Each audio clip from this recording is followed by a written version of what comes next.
Merci Monsieur Pinheiro-Vargas, merci les Noès, et encore je vous remercie à tous d'être venus si nombreux ce soir.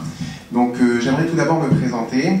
Donc Ivan Tuile, auteur d'un mémoire sur le burn-out de l'expert comptable, comprendre la diversité de ses causes pour mieux les prévenir et appréhender ses conséquences. Membre du comité d'accompagnement des consoeurs et confrères en difficulté dont il y a certains membres ce soir. Enfin, je forme les experts comptables à la prévention du stress et du burn-out en milieu comptable. Bon, pour la plus grande partie de mon temps, je suis chef de mission au sein d'un cabinet d'une dizaine de collaborateurs. J'ai eu la chance, au cours de mes différentes expériences, d'évoluer au plus près de l'expert comptable de cabinet, ce qui m'a permis de me rendre compte du stress inhérent à la profession. Étant d'une famille de médecins, j'ai tout de suite été sensibilisé par la question. Pour commencer, je me suis intéressé à la santé du dirigeant d'entreprise. D'après les théories de l'entrepreneuriat, le dirigeant est perçu comme une personne qui évolue systématiquement en milieu favorable. Le salarié, lui, évolue sans cesse en milieu difficile, avec la pression de sa hiérarchie. Or, nous savons tous, et vous les premiers experts comptables, que la vie de l'entrepreneur connaît des hauts comme des bas. Donc pourquoi ce désintérêt pour le dirigeant d'entreprise? Alors, ce désintérêt découle tout simplement d'un tabou. En fait, le dirigeant d'entreprise, ce qui se passe, c'est qu'il ne va pas se plaindre. Il va prioriser la santé de son entreprise par rapport à sa propre santé. Alors, je me suis ensuite intéressé à l'expert comptable, dirigeant de son cabinet. Comme vous le savez tous, les experts comptables font régulièrement face à un rythme intense, difficile à tenir, ce qui peut les conduire à un épuisement pouvant s'avérer grave. À la tête de son cabinet, l'expert comptable représente la pierre angulaire, interlocuteur privilégié des pouvoirs publics, oreille du dirigeant sur les questions cruciales de leur entreprise, chef d'orchestre de leur cabinet, enfin responsable finalement de la santé de ses salariés. Ils sont amenés à travailler plus de 50 heures par semaine, semaines au cours desquelles ils subissent un stress quotidien. Ce stress, comme l'a défini M. Aziza, représente la base du burn-out. L'OMS définit le burn-out comme un sentiment de fatigue intense, de perte de contrôle et d'incapacité à parvenir à des résultats concrets au travail. Bien que la fréquence du burn-out ne soit pas chiffrée au sein de la profession, ce sujet n'en reste pas moins prégnant. En effet, un professionnel sur 10 a à un moment donné de sa carrière connu le burn-out. Ce syndrome de plus n'en reste pas moins de plus inaperçu. 50% des experts comptables répondant à mon enquête ont affirmé connaître un expert comptable ayant été en situation de burn-out.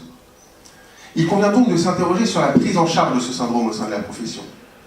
90% des professionnels victimes de burn-out indiquent ne pas avoir été accompagnés par des organismes spécialisés dans la prise en charge de ce syndrome. Les instances professionnelles commencent réellement à prendre conscience de cette problématique. Et c'est pour y répondre qu'un numéro vert a été mis en place au premier trimestre de 2018. Ce numéro vert a été mis en place avec le concours de l'Observatoire Amaroc, spécialisé dans la santé des dirigeants de PME.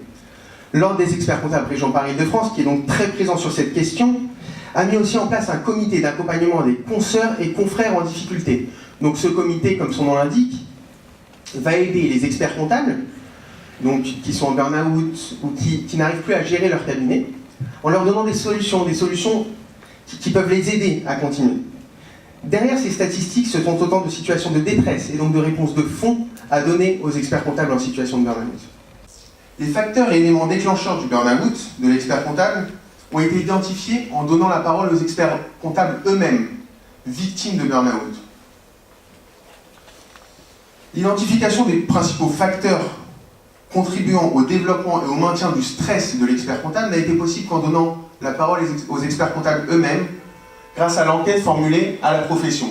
Donc comme vous pouvez le voir, la pression des échéances brille la première place. Or, comme vous le savez, la pression des échéances entraîne un stress aigu. Un stress aigu. À partir du moment où vous allez rendre vos échéances, où les délais vont s'écouler, la pression va diminuer, le stress va diminuer. Vous pouvez voir que les évolutions réglementaires permanentes sont à la deuxième place, mais peuvent être plus source de stress chronique. Ce stress, comme vous l'a défini M. Aziza, dure un certain nombre de temps, de jours, et c'est ce stress chronique qui peut être source de burn-out. Il faut faire attention, le stress aigu, bien évidemment, il est nocif, comme tous les stress. Il n'y a pas de stress, de bon stress. Il faut comprendre que le stress est nocif, donc le stress chronique est la première source du burn-out. Donc maintenant, je vais vous lire quelques témoignages que j'ai recueillis dans le cadre de mon mémoire. Donc ces témoignages très prenants m'ont vraiment marqué et j'ai voulu les partager avec vous.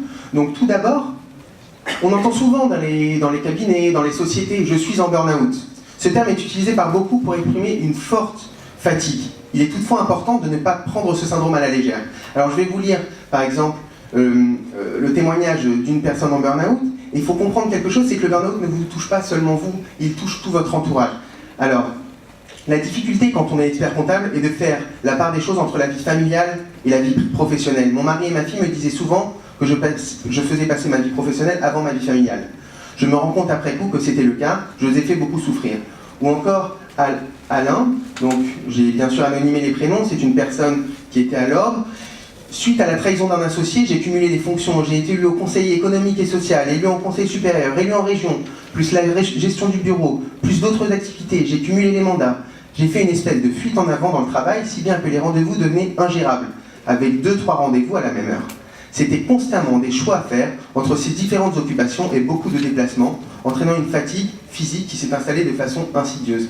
En fait, ce qu'il faut comprendre, c'est que l'expert comptable va travailler au fur et à mesure de façon addictive. Et à ce moment-là, peut tomber en burn-out. On sait pertinemment que dans ce métier, on peut avoir du travail tout le temps. À toutes les minutes, on peut travailler. C'est vraiment, il faut savoir couper. Couper avec ce travail et se dire, bon, je le ferai demain ou je délègue. Les conseils régionaux ont mis en place des procédures pour aider l'expert comptable, entre guillemets, incapable. Incapable, c'est-à-dire qu'il n'est plus en capacité de diriger son cabinet. Alors, comme vous le voyez, donc, la convention d'assistance et d'entraide, c'est en fait un expert comptable, avant de tomber en incapacité, qui va prévoir cette hypothétique incapacité. Il va élire, ou il va signer une convention avec un autre expert comptable pour prévoir finalement cette incapacité. Alors l'avantage de la convention d'assistance et d'entraide est simple.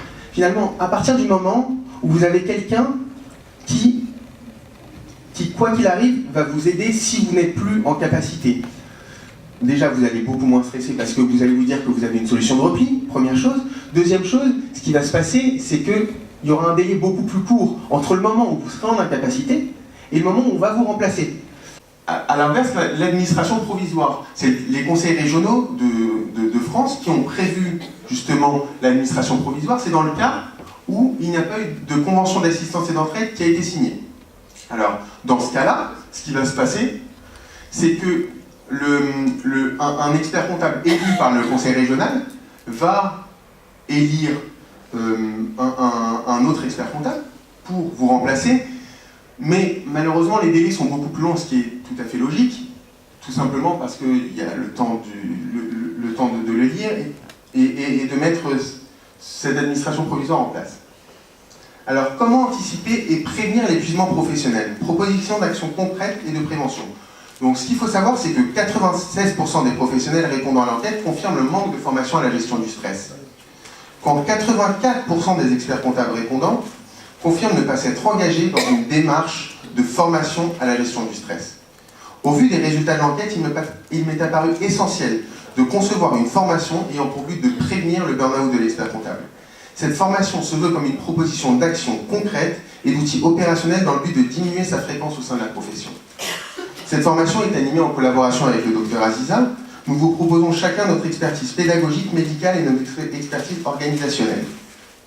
Au cours de cette formation, des méthodes d'auto-coaching vous seront proposées. Donc en fait, ce qui va se passer, c'est qu'on va balayer au cours de cette formation 3 méthodes de relaxation, qui sont la méditation, la cohérence cardiaque et enfin le sport. Il faut savoir que les spécificités spatio-temporelles de l'expert comptable sont d'évoluer, bon, pour certains dans des grands bureaux, mais d'autres dans un environnement plus ou moins confiné, et ils ont plus ou moins de temps. Donc en fait, ce qu'on a fait, c'est qu'on a essayé de sélectionner des méthodes d'auto-coaching, des applications smartphone ou pas, qui remplissent finalement ces critères. Donc enfin, j'aimerais parler une nouvelle fois de l'enquête que j'ai formulée au sein de la profession, qui est vraiment la base de mon mémoire et de mon écrit, auquel 600 experts comptables ont bien voulu répondre, et dont on a repéré 11% d'experts comptables en situation de burn-out. Et en fait, ce questionnaire m'a permis de trouver des moyens, des solutions pour conseiller les experts comptables. Alors, bien évidemment, ces conseils peuvent être perçus pour la plupart comme des conseils de bon sens. Le bon sens vous permet finalement de garder votre vie sur de bons rails. Quand vous êtes la tête dans le guidon, malheureusement, le bon sens, vous le perdez un peu. Et les conseils qu'on vous donne, c'est des conseils de bon sens qui vont aiguiller votre réflexion. Faire partie intégrante de son équipe pour ne pas s'isoler. L'une des causes du burn-out est l'isolement. Vous le savez, l'expert comptable, pas pour tous bien évidemment, les conseils ne s'appliquent pas toujours à tout le monde. D'ailleurs, si tout le monde appliquait les conseils, on pourrait dire que personne n'est en burn-out. Alors, ce qui se passe, c'est qu'il faut faire partie intégrante de son équipe pour ne pas s'isoler. Vous savez que les experts comptables, des fois, il y a un mur qui existe entre l'expert comptable et ses salariés. Il faut interagir avec ses salariés. Ça, c'est l'un des conseils que je peux donner. Bon, malgré ma maigre expérience par rapport à beaucoup, c'est vraiment devenir coach de ses équipes et créer une culture d'entreprise, être un motivateur pour ses équipes. Quelqu'un qui va motiver ses équipes, c'est important, il va être au centre des équipes et va pouvoir les motiver. Donc cette culture d'entreprise, enfin organiser des événements de partage ludique et festif. Ce que je propose comme conseil, c'est de donner la main aux salariés. Dites-leur d'organiser ces événements. Bien évidemment, il ne faut pas en organiser tous les 2 jours, sinon on ne travaillerait plus, mais organiser des événements de partage ludique et festif, le salarié va les organiser, ça va l'intéresser, ça ne va pas être perçu par le salarié comme une contrainte. Ce qui est important, c'est d'intéresser le salarié, qu'il y ait une véritable interaction. Bien évidemment, on ne vous demande pas de copiner entre guillemets avec les salariés, c'est pas le but, vraiment il faut garder cette distance, mais voilà, c'est les conseils que je peux donner pour éviter l'isolement. Ensuite, restaurer un équilibre entre la vie professionnelle et la vie familiale, savoir se déconnecter. Alors nous avons un métier où finalement nous sommes constamment, où nous pouvons être constamment connectés. Entre le portable, les mails ou encore les textos, nous pouvons sans cesse être connectés. Ce qu'il faut, c'est véritablement couper son téléphone, d'une part pour des raisons médicales, parce que l'hormone du sommeil, la mélatonine, est sécrétée 2 heures avant le coucher. Ce qui va se passer, c'est que la lumière bleue des écrans, téléphone, ordinateur, va inhiber la sécrétion de mélatonine, ce qui va entraîner des insomnies, ce qui va entraîner finalement de l'insomnie. L'insomnie, qu'est-ce qui se passe quand vous êtes en insomnie? C'est vous ressassez des idées noires, vous essayez de vous endormir, et c'est toujours très compliqué. C'est l'une des causes du burn-out. Enfin, l'une des causes du burn-out du dirigeant concerne sa peur de l'échec. Il est important que l'expert comptable ne se fixe pas des objectifs irréalisables qui pourraient le perdre ou l'enlacer dans le travail. En cas de burn-out, les psychologues vont faire en sorte de déconstruire ces objectifs et de les reconstruire, pour finalement que vous ayez vraiment des objectifs réalisables, à votre portée. Il ne faut pas se fixer des objectifs qui sont irréalisables. Enfin, apprendre à lâcher prise, ne pas culpabiliser. C'est-à-dire, vous pouvez faire des petites pauses dans la journée, 10 minutes de pause. Par contre, ces pauses, pour être vraiment régénératrices finalement, vont devoir être des pauses où vous ne culpabilisez pas. Voilà. Et des pauses finalement qui sont organisées, qui sont dans votre programme. Si vous faites des pauses, si vous ne les organisez pas, si elles ne sont pas dans votre agenda, le gros problème c'est qu'elles vont être systématiquement remplacées par un rendez-vous client malheureusement. Alors si vous les organisez, c'est vraiment un rendez-vous qui ne peut pas bouger de votre emploi du temps. J'ai un rendez-vous à cette heure-ci, je ne peux pas le bouger, j'ai un rendez-vous avec moi-même. En fait, j'ai 10 minutes de rendez-vous avec moi-même pour me détendre. C'est peut-être difficile à organiser, mais il faut vraiment les organiser. Alors, ensuite, j'ai mis en place, avec l'aide des réponses aux questionnaires et avec l'aide des psychologues, un questionnaire d'auto-évaluation. Donc, vous allez voir les résultats du questionnaire d'auto-évaluation. L'expert comptable est en situation de burn-out, il est conseillé d'aller consulter un spécialiste. Alors, le deuxième niveau, c'est l'expert comptable est en situation de tension. Il est conseillé de consulter, ou sinon, il n'est pas du tout en situation de burn-out. En fait, j'ai créé un questionnaire qui vous sera communiqué sur le site de l'ordre. On essaiera de le mettre en ligne, qui est destiné aux experts comptables et qui est caractéristique de la profession. Pour conclure, il y a véritablement 4 éléments à retenir de mon intervention pour réussir pour les plus jeunes, pour perdurer pour les plus expérimentés. Prendre conscience de cette problématique, prévenir plutôt que guérir, reconnaître pour agir, si l'inévitable arrive, savoir se faire aider et accompagner sans tabou. Ce qui ne tue pas me rend plus fort. Laissez-moi vous dire, pour ma propre expérience, que ce métier est une richesse pour celui qui le pratique, du fait des différentes facettes qu'il comporte. Le véritable challenge du XXIe siècle est de réussir en préservant sa qualité de vie. D'autant qu'une nouvelle problématique qui n'a pas été abordée au cours de cette conférence va, dans le futur proche, modifier nos pratiques professionnelles, l'intelligence artificielle. Merci de m'avoir écouté. Merci.